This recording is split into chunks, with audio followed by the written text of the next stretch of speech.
ఆంధ్రప్రదేశ్లో అత్యంత అందమైన ప్రదేశాలలో ఒకటి విశాఖపట్నం నగరం.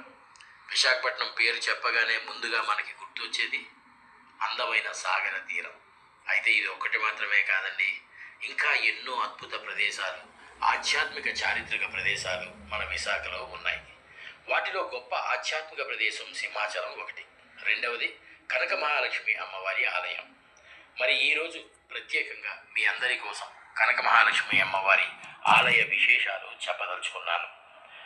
విశాఖపట్నం వన్ టౌన్లో బురుజుపేట ప్రాంతంలో ఉన్న స్వయంభూ కనక మహాలక్ష్మి అమ్మవారి ఆలయానికి 110 సంవత్సరాల చరిత్ర ఉంది. పూర్వం విశాఖను పాలించిన రాజుల యొక్క కులదైవంగా, విశాఖపట్నం గ్రామ దేవతగా ఇక్కడి భక్తులు అమ్మవారిని ఆరాధిస్తారు. పట్టణ ప్రజల్ని చల్లగా చూసే తల్లిగా ఆ కనక మహాలక్ష్మి అమ్మవారిని భక్తులు సంపూర్ణ విశ్వాసంతో కొలుస్తారు. ఇక ఆలయ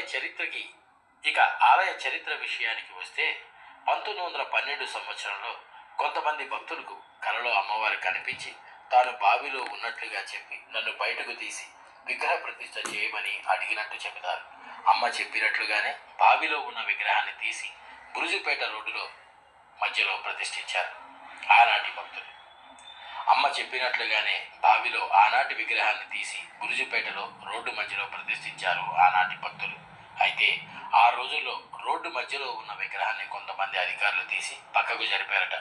దానివల్ల విశాఖపట్నంకు ప్లేగు వ్యాధి సంక్రమించిందని, ఆ తరువాత అమ్మ విగ్రహాన్ని యథాస్థానంలో తిరిగి ప్రతిష్ఠించిన తరువాత ప్లేగు వ్యాధి తగ్గిందని ఆనాటి ప్రజల విశ్వాసం.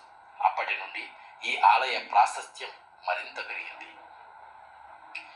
ఇక ఈ ఆలయ ప్రత్యేకతల గురించి చెప్పాలి అంటే, ఇక్కడ అమ్మవారి విగ్రహానికి ఎడమ చేయి ఉండదు. అలా ఎడమ చేయి లేకపోవడానికి ఎన్నో రకాల పురాణ కథలు ఉన్నాయని అందరూ చెబుతారు. అలాగే అమ్మవారి విగ్రహానికి పైన కప్పు కానీ గర్భగుడి కానీ లేదు. అమ్మవారి కోరిక మేరకే గర్భగుడి ఇక్కడ నిర్మించలేదు అని అంటారు. ఇంకొక ప్రత్యేకమైన విషయం ఏమిటంటే, కుల మతాలకు అతీతంగా ఎవరైనా కనక మహాలక్ష్మి అమ్మవారి విగ్రహాన్ని తాకి అభిషేకాలు చేసుకోవచ్చు. ప్రతి సంవత్సరం మార్గశిర మాసంలో 30 రోజుల పాటు జరిగే కనక మహాలక్ష్మి అమ్మవారి ఉత్సవాలు ఎంతో ఘనంగా జరుగుతాయి. కోరిన వరాలు తీర్చే కొంగు బంగారంగా శ్రీ కనక మహాలక్ష్మి అమ్మవారిని విశాఖపట్నం ప్రజలు మాత్రమే కాదు, చుట్టుపక్కల రాష్ట్రాల నుండి కూడా ఎంతో మంది భక్తులు వచ్చి అమ్మవారిని భక్తి శ్రద్ధలతో ఆరాధిస్తారు.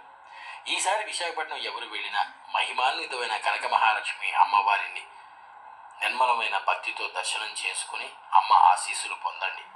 అమ్మ ఆశీస్సులు ఉంటే అన్నీ ఉన్నట్లే.